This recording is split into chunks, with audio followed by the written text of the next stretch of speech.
You are never alone. You are never alone. Just reach into your heart and Allah is always there. You are never alone. You are never alone. Through sorrow and through grief, through happiness and peace, you are never alone. Assalamu alaikum rahmatullahi wa barakatuh, and welcome to this afternoon's edition of Family Issues. Please give us a call. We are live, 248. We've changed that number recently, and that should appear on your screen now. Please don't ever forget, you guys, we are on Facebook, and we are posting comments and questions before every episode regarding the title and topic of the episode, and we did that this afternoon as well. 3ws.facebook.com/HudaTV, and you'll find the Family Issues website, Facebook page there. And the topic for today is really a follow-up from yesterday's episode, which was the rights of the husband on his wife. Now we're going to reverse it, make it a part two of our two-part series, the rights of the wife on the husband. I think this is a very important topic that perhaps, unfortunately, has been forgotten and lost among the cultural practices of many Muslims around the world today. So we want to address that issue, inshallah ta'ala. And you guys don't forget also to support us on YouTube and Twitter as well. And please give me a call live, you guys and sisters everywhere out there. Give me your thoughts regarding this topic, the rights of the wife. Joining me is a good friend of mine, actually, an international businessman joining us here in Cairo and practicing Muslim, Brother Shabir Muhammad. Assalamu alaikum, Brother Shabir. Wa alaikum assalam wa rahmatullahi wa barakatuh. I couldn't think of a better person to discuss this topic with you, because it's good to have different perspectives. Here in the Middle East, there is a certain perspective in culture. In South Asia, there's a certain perspective in culture. In Europe and the UK and America, we have a different perspective in culture with regards to the rights of the wife. So perhaps before we get into the topic, which we have listed here, some of the comments and topics thoughts I'd like to discuss with you. You said something to me before the show. You said it's important to empower women. Perhaps we can start by speaking about that briefly. Why is it important to empower women? What do you mean by that? Bismillahir Rahmanir Rahim. Alhamdulillah Rabbil Alameen. Sallallahu alayhi wa sallam. Good to be with you. Thank you, Brother. Well, nice to have you. I think that it is one of the most important issues is our, when I was saying that the women should be empowered, by that, what I mean is that you look throughout the history, it starts from home, it starts from a family, and leading to a strong ummah. Yes. And who builds the character?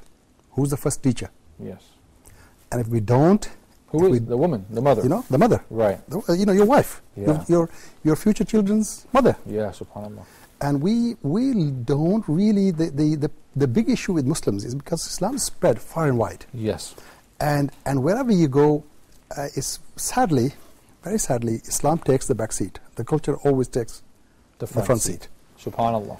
And I think that, the sooner the Muslims realize, and I think that the youth is mashallah, realizing that. Yes. And it's very important that you understand your deen and let your life be ruled by the principles of Quran and the Sunnah of Rasulullah sallallahu alaihi wasallam. Yes, thank you. He sallallahu alaihi wasallam showed us, why was he the greatest man ever lived? Because his ikhlaq were Quran. Yes. Yeah, that is why he was such an outstanding person. And you look at the Quran and the Sunnah of Rasulullah sallallahu alaihi wasallam, he lived Quran. And he teaches us that you should treat your women good. Yes. And you should treat them like you would want to be treated yourself. Right. If you expect your wives to be nice to you, then you really have to be doubly nice to them. Yes. And I think that also because Allah subhanahu wa ta'ala has made them slightly weaker, so they demand a little bit more of your attention. Yes. And I think that I find that I've dealt with women in United States, in Britain, in over the Europe. I was involved with a business. Yes. That was selling to the women, and I think that a little bit of care, and you will get any nationality, a woman from any society, any nationality, you will get them to do anything for you. You know, this is how lovely and beautiful nature Allah subhanahu wa ta'ala has made them. Yes. They really are complementary to us. Right. But we need to treat them right. And we need to empower them with knowledge, with skills. Look, there is a study being carried out in Europe that women are far better than men at multitasking. For example, yeah. Multitasking. Now you tell me, a woman is a cook, yeah? She does the washing, so she's teacher. You know, she's a teacher. Yeah. She is psychologist for her husband, psychologist. And children. How are taking care of? I mean, I'm looking at Europe. I mean, a woman will do anything, for even decorating the house. If she can't afford to get a professional decorator, she'll decorate the house. Yeah, and clean. So they pick up these skills. Right. And now I think that the reason the Muslim Ummah and the Muslim world is falling behind is because we're not empowering. Yes. And we are also maybe scared. We're frightened. And this is also cultural. Because, if we educate them, if we train them, maybe they will create problems for us. Yes, certainly, yeah. This is a strange cultural belief in some countries. It's a cultural belief, I know. And because in Pakistan, all the Muslims in Pakistan, majority of them, they converted from Hinduism. Many years ago. Many years ago. And my ancestors were also Sikh. Oh, okay, interesting. Sikh, yeah? Yes. Going back maybe 10, 12 generations. SubhanAllah, yeah. And when I look at when I was born 50 odd years ago, and I looked at some of the customs, and I remember them now, even now, that a man cannot sit with his wife in public.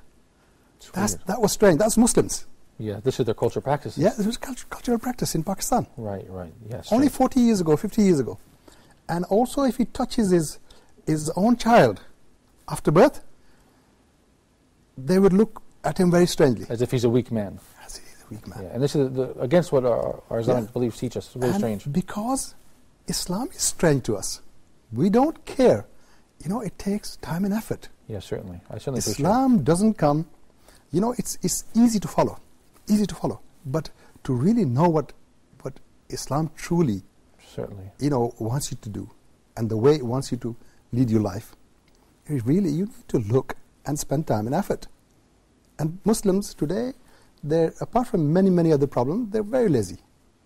When it comes to deen, I know so many of my friends are doctors, engineers, lawyers, world class in their profession.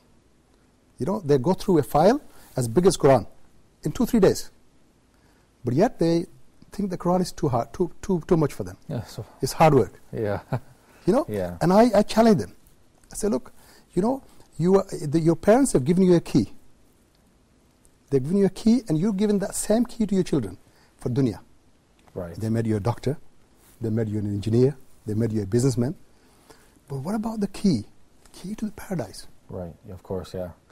You're forgetting that. And in Europe, we are really, it's Europe. Most European countries, the people are beautiful, and the country, you have everything that you want for dunya. But your deen for a Muslim is far more important than dunya. Yeah. And this is where we are at risk. And Brother Shabir, if I could get in here real quickly, regarding the rights of women and the wife, in the Western country, we see that they are violating the women's rights in a different way, in an extremely liberal way, by creating the society of liberalism. And here in the Middle East, they have cultural practices which also oppress women on the other side, so it's a bit difficult. However, I did want to ask you this question regarding kind treatment. How important is it to be kind to our wives? As we do know in the Quran, Allah says what means, and live with them with kindness in chapter 4, verse 19. How important is it to simply treat your wife with kindness? Because I do see from people from different parts of the world with different cultural practices, whether it be in the Middle East or South Asia or around the world, that's the last thing that they do. That they come in the door, they expect this, they expect that. There's not even any love. It's as if there's a business relationship, as if there's no love and kindness between the two. So how important is it for the man to remember it's the woman's right to be treated kindly? And this was said in the Quran, and this is the Sunnah of the Prophet. Well, this is the issue, because we have a very poor understanding of our deen. And I don't know. I think naturally, man is very commanding and demanding. Yeah, and I think that I can't give any other explanation other than being so selfish,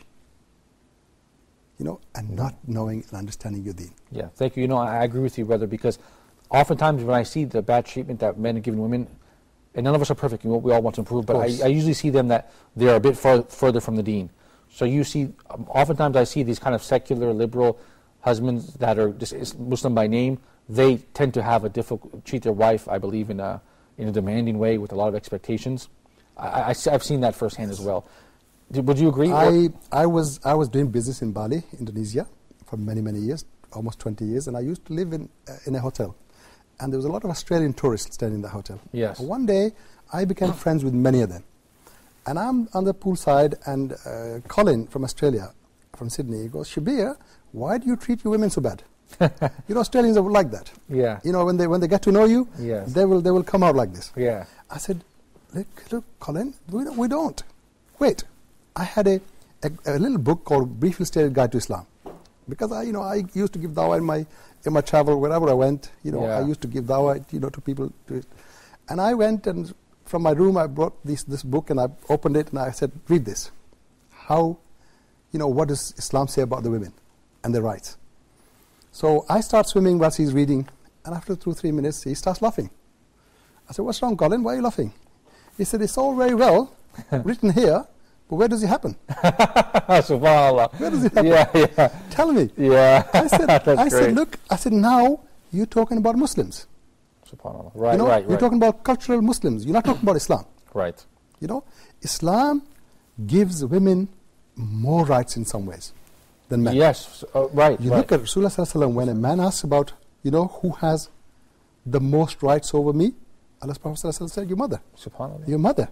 Yeah. Your mother. Yeah. And then your father. Yeah.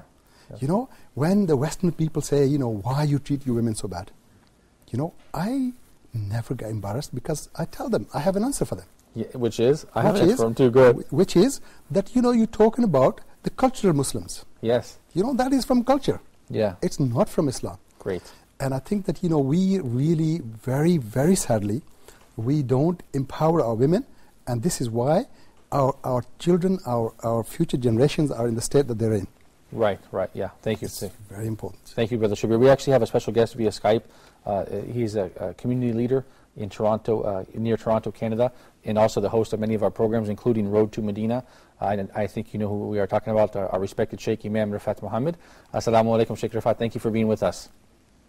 Wa alaikum assalam wa rahmatullahi wa barakatuh. Brother Malik, assalamu alaikum wa rahmatullah, and salam for your guest, mashallah. Thank you so much for your time. We certainly appreciate it, Sheikh Rafat, and I hope you're doing well also in Canada.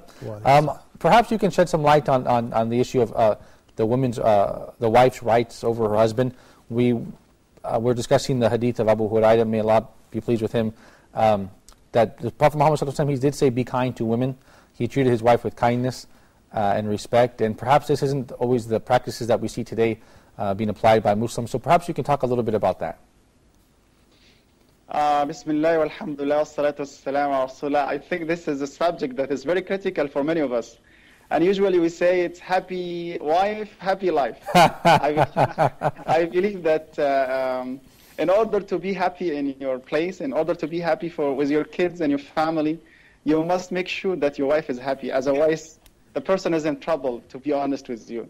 So for sure, we always encourage ourselves and everyone to be in an important situation dealing with his wife at home, so that they can be living together in the ways that Islam has confirmed and has made for us as obligation. Actually, if we go back to the main source of the reason of getting married with a wife, is actually when Allah subhanahu wa ta'ala said, وَمِنْ آيَاتِي أَنْ خَلَقَ لَكُم مِّنْ أَنفُسِكُمْ أَزْوَاجًا لِتَسْكُنُوا إِلَيْهَا وَجَعَلَ بَيْنَكُمْ مَوَدَّةً وَرَحْمَةً.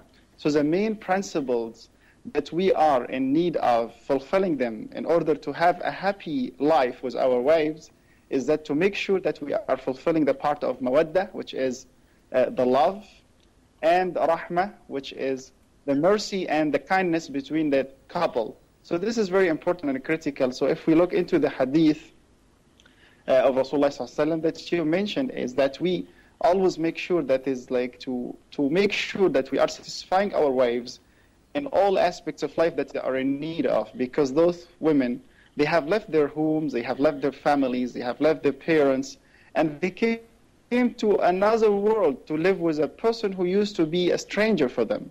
But Allah subhanahu wa ta'ala, with this relation that He subhanahu wa ta'ala created, He made it clear subhanahu wa ta'ala that the man and wife, they share the life, they accommodate each other, as He subhanahu wa ta'ala said, لِتَسْكُنُوا إِلَيْهَا. That's why it's always necessary that the person takes care of his wife like needs, and make sure all the time that he gives her all the rights that Allah subhanahu wa ta'ala has commanded him to take care of. That's why it's very critical dealing with a woman, and usually the person is going to be tested for sure. And as we see, like the average of divorces increased among the people because of the miscommunication and many issues that is affecting their lives. It's just because of the misunderstanding, and not to go back to the main sources and learn how Allah subhanahu wa ta'ala set the rules and the relationship between a husband and wife. How did the Prophet Muhammad sallallahu alaihi wasallam himself, as a role model, as a good example for all the believers, did deal with his wives sallallahu alaihi wasallam in order to be safe and to make our life easy and to make ourselves happy with our women, which is very, very important for us to continue our life. To be honest, no one is able to do his work or his business or to have a successful field in any field except when he is having a happy life at his home with his wife. That's why we always say and mention to the people that a happy wife means a happy life. Yes, Malik. Thank you so much, Sheikh. If you can stay on the line with me, I actually want to turn to Brother Shabir and mention something to you, Brother Shabir, about what the Sheikh mentioned on the Skype from Canada. He mentioned divorce. Now, do you see divorce on the rise in the Muslim world among Muslims these days? I have seen stats myself that it does appear to be increasing. And what is the reason for that? How can we reverse that trend? I think that because we're getting too westernized. Right. This is a disease that comes from the West, because almost 60% of the marriages end in divorce, or more than 60%. Or even now, I saw in Europe I know. And CNN people say, I'm sorry, Brother Shabir, people are not even marrying anymore because they say marriages have become obsolete. Of course.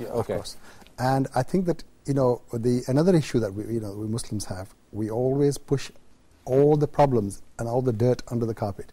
We don't really want to face our issues and our problems, like a man, right? Or like a Muslim, right? We to actually resolve an issue, you have to first of all admit that there is a problem and there's an issue. Certainly.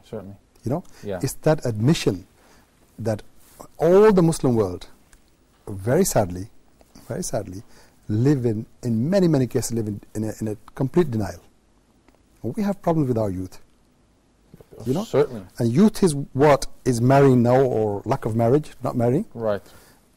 Let alone divorce. I know all the places that I know, Malaysia, Indonesia, Pakistan, India, Saudi Arabia. We have daughters, sisters, they get into their 40s, still not married. I've seen it here in the Middle East and here in North Africa. Still not married. I know. I travel to 36 different countries in the world, and a majority of them Muslim countries. Yeah. And we have serious issues. Serious issues. Yeah, certainly. Divorce is one of them. When they do get married, because you see, this issue is also because we follow in the West by delaying the marriage very late. If you marry your daughter at the age of 30, 32, 34, obviously her husband is going to have to be same age. Right, certainly. And by then they're set in their ways. Right. And their habits so much. Certainly. They're not prepared to compromise. Yeah, good point. They're not prepared to change. Yeah. So this is a serious issue. Yeah. And that's why, you're getting more divorces. Also, the West has, influence, because we live in a small world. What happens in America, Canada, Australia, it affects us. Certainly, yeah. And I think that's why we have especially in Britain, now, especially my wider family, there's many, whereas I know when I was a child, there may be in 20 years, there were 2 divorces in my whole wider family. Now, maybe in 5 years, I've witnessed 20. Okay. Okay, may Allah help us. That's all the change. Yeah, thank you, Brother Shabir. And now, if Sheikh Rifat can hear me, Sheikh, I would like you, Sheikh Rifat, if possible, to speak about patience and why and how the husband should exercise patience, because we do see nowadays men, they have this idea in their mind, this cultural concept, they're the boss, they want to scream and yell, and they feel like makes them a man, to yell at their wife and to do this and that. But doesn't the real man show patience, exercise patience? How important is it to be patient? Sheikh Rifat, if you could share your thoughts. If I believe we're having a Sheikh Rifat, if you can hear me on the Skype, if you could share your thoughts with us regarding patience, how important is it for the husband to exercise patience? And I think perhaps the Skype line is down. Shabir, I'm going to point that question to you, and I'll point it again to the Sheikh when he gets back. Isn't a real man patient? Doesn't a real man control his anger? Go ahead, Sheikh. I think that, if you probably agree with me, the anger is always directed towards the weak. Right. You'll not be angry with somebody who's stronger than you. Great point. Yeah. Anger is always directed towards the weaker party, whether it be your children, your wife, your companion, your friends. So it's very important. This is where if you're gonna be angry and hurt a person that's inferior than you, under your control, then it's even a bigger sin. Yeah, certainly. And I think it's very important.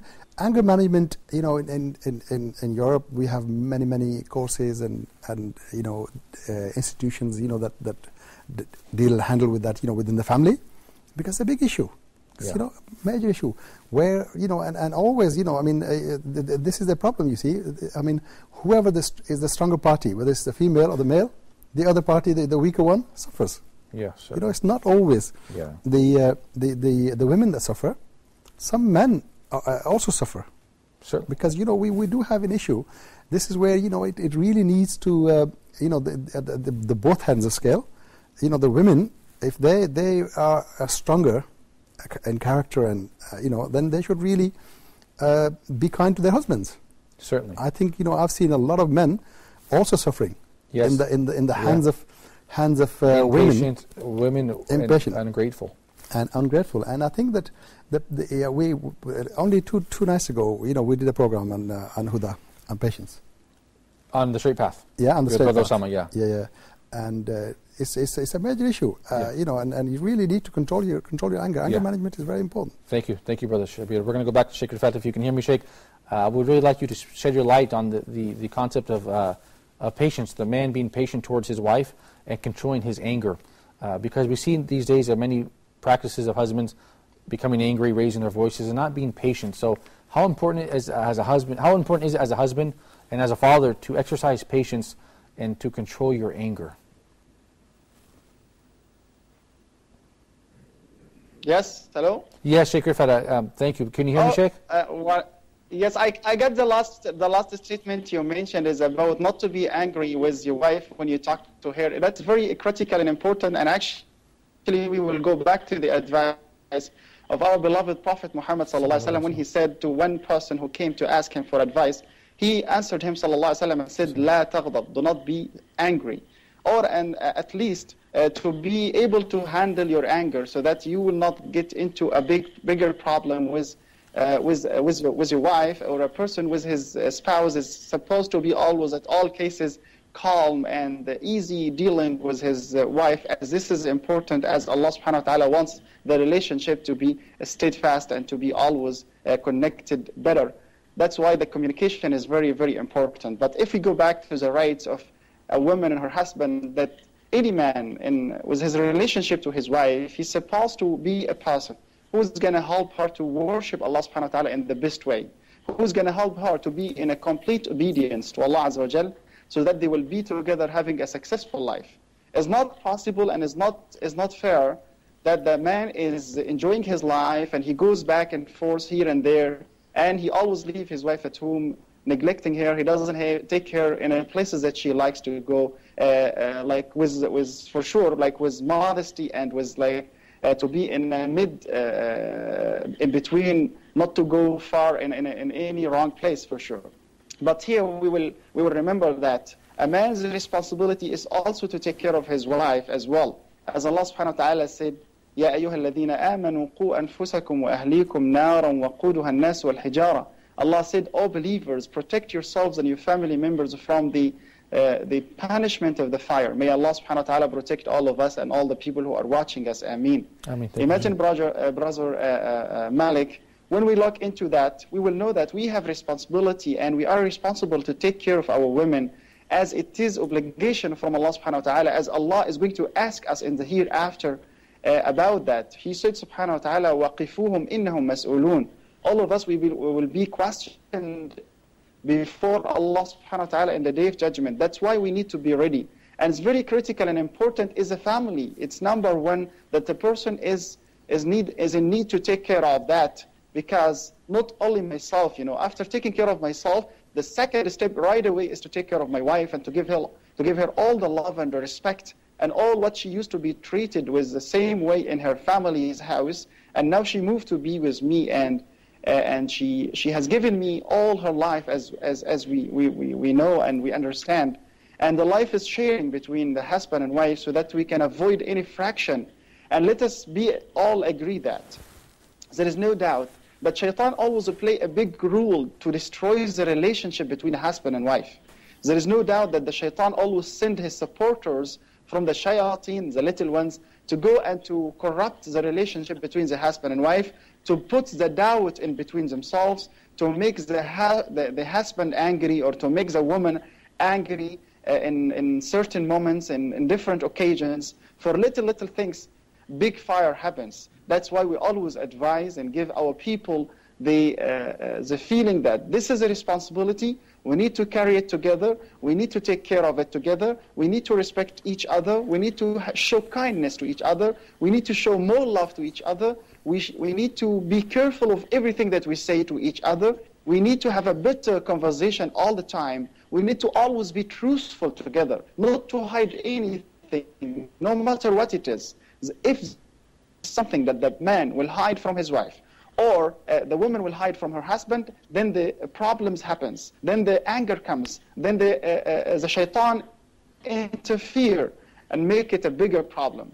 But to be honest, if we help each other to worship Allah subhanahu wa ta'ala, if I help my wife to worship Allah, if I take her to the masajid, if I take her to the places that she likes to see good Muslims are there, especially for Muslims who live in a non-Muslim areas. Those people, we want to connect our women with sisters who have a good connection with Islam itself, because you will be surprised to know that some of our Muslims, they don't have enough connection with Islam and Muslims. That's why we always encourage them to connect our wives with sisters who practice Islam, so that they will be able to practice Islam. For sisters who don't wear hijab, it's also a responsibility on the husband himself is to take her to places where she will be encouraged and she will be affected with other sisters who practice and who wear the hijab, and other things similarly as well. So if you read with me that, we will know that Allah subhanahu wa ta'ala is watching over us, and above all of that, the basic needs for sure, to spend on our wives with the moderation, as it is their right on us that we spend on them, to always make sure that as we dress ourselves, we buy for them the dress that they like, with also moderation, without going excessively or pushing ourselves or putting in our shoulders things that we cannot fulfill. That's why we need to be always aware of having a good relation with a wife is something that leads to, bi'iznillah, stability in dunya, stability in the worship, stability with our kids, stability in life in general, and in the end we'll be happy to be together in Jannah. May Allah make it happen for all Muslims. Thank you so much, Sheikh Rifa, for your insight. I would like you to stay with me, Sheikh Rifa, after we take a short break.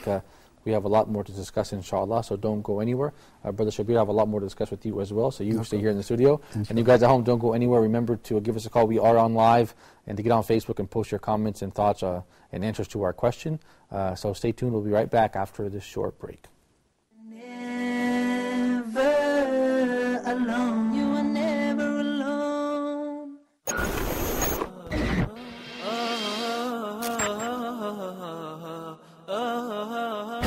فلا وربك لا يؤمنون حتى يحكموك فيما شجر بينهم ثم لا يجدوا في أنفسهم حرجا مما قضيت ويسلموا تسليما. There are 3 levels. Sister Rayhan from Bahrain. Assalamu alaikum. Wa alaikum assalam wa rahmatullahi wa barakatuh. Fahim from Sweden. Assalamu alaikum. Assalamu alaikum, Sheikh. How are you? Alhamdulillah, barakallah feek Fahim. May Allah bless you and your family. Sheikh, I have one question. Now, that is not allowed. Why isn't allowed? Because the Prophet ﷺ said, "Man ghasha falaysa minna." He who deceives or betrays does not belong to us. He's not one of us. A person who is given the sadaqah or leading the prayer does not have necessarily to be praying fard. Maybe he's praying the nafl that is after the prayer, the 2 sunnah after dhuhr or after maghrib or after isha. And the follower, the imam, will be praying with the intention of offering the fard that he has missed. Okay, barakallahu feek.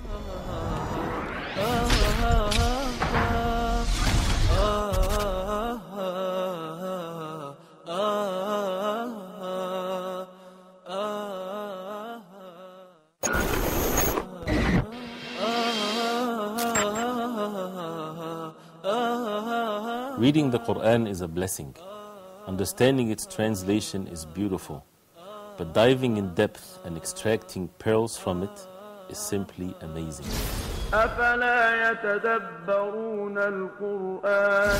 Do they not ponder upon the Quran? Every week, inshallah, we will dig deep and reflect on the verses of the Quran one by one. Quran in Depth with Sheikh Ibrahim Zaidan, only on Huda TV. Never alone, you are never alone. Assalamu alaikum wa rahmatullahi wa barakatuh. Welcome back to Family Issues. I'm here with Brother Shabir Muhammad. Barakallahu feek, thank you for being with me, Brother Shabir. No problem. And we also have Sheikh Imam Rifat Muhammad live with us via Skype, all the way from his community there in Canada. And we are also having your Facebook comments, inshallah ta'ala. You guys, I'm really excited about this. We posted the topic of this episode, which was, like I said, was a follow-up. This episode is about the rights of the wife. Last week we talked about the rights of the husband, so it's only fair and balanced that we do both. So we posted that on Facebook. Inshallah ta'ala, the brothers will be getting that up on the screen, and I will be reading those right there. All right. Aisha Imran says, men don't have guts to fulfill rights given by Allah subhanahu wa ta'ala. Well, that's a tough one, Sister Aisha. May Allah help us. Absolutely, absolutely. I agree with that. You agree with that? I agree with that. Okay, Brother Shabir, I want you to read. I want the next one. You to comment on the next one. Brother Muhammad Rabiu says, Is it lawful for women to work in Islam? We'll leave that one for the Sheikh. How about the next one? Muniza Mushtaq says, the problem with Asian husbands, Brother Shabir, I'm going to let you answer this one, all right? Of course. Is that they don't want to participate in household chores, even if the wife is working as well. Wives, on the other hand, should also give due respect to their husbands and in-laws. They should, if they respect their parents, in-laws, like their own, there will be less fights. I'm going to leave that one for Brother Shabir. Okay, the next one, Husseina Ibrahim. Why do our Muslim husbands treat their wives badly and her rights were denied? And this is really unfair and un-Islamic. That's very sad. We do not want that to be the case, and we're going to talk about that. Misty Bilal Lawal says, even the even the things that are not from South Africa. Oh, excuse me, that's okay. We only have one Islamic channel in South Africa. May Allah put a TV broadcast over there, inshallah ta'ala. And we're going to return to this, Brother Shabir. Before we get back to this, we have a lot of discussion to talk about, but she mentioned something. She said Asian husbands are not treating their wives in a nice way, and they're not helping with the chores. And you also mentioned some other problems regarding the marriages in the Asian world. Speak about it. I think that the sister, we've already covered it in a way that that really is the culture. It's the culture.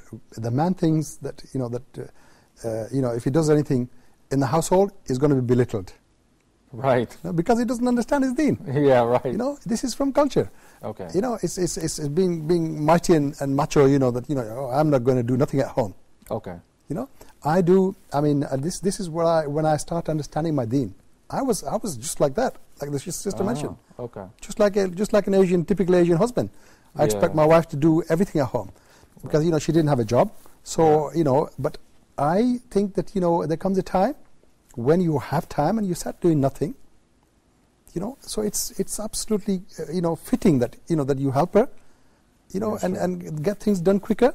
Certainly. So, you know, you have time on your hands, you can do other things. But she also mentioned the in-laws, Shabir. Well, I tell you, this is very important for, you know, for the Muslim world that, you know, that's watching us, and people, you know, that we actually want to make an impact on, is that your mother-in-law and the father-in-law, in the majority of the cases, in Africa, in Middle East, in Asia, we got married when we still live with our parents. Mm-hmm. And because they pay for everything, they pay for the marriage in most cases, Right. and they help you, they command, you know, that you live life according to their wishes. Right. And this is where, in the majority of the cases, the women, the wives, suffer a great deal. And I think that a father-in-law should treat, a mother-in-law should treat their daughter-in-law as their daughter, if they want respect, because in 10 years' time, she will be stronger, they'll be weaker. Right. Certainly. So it's better that they treat her right, from the word go. Okay. Yeah. Thank And I think we're talking about the respect for Yes. and treating fairly to our wives. Yes. I've mentioned that in the first segment. You know that you really, it's very important. She is the future mother of your children. Of course. You know, and you give her respect, Okay. because the respect commands respect. She will respect you in return. Yeah, certainly, Brother Shabir. I want to get right back to you. I want to get back to the Skype and ask Imam Rifat. I know you're very busy. For the final question, Sheikh, we need your Islamic perspective and insight in this regard. When we were speaking about the rights of women, perhaps you can give us insight about simple things like the right of the dowry, the right of spending, the husband spending on her, and the right of accommodation.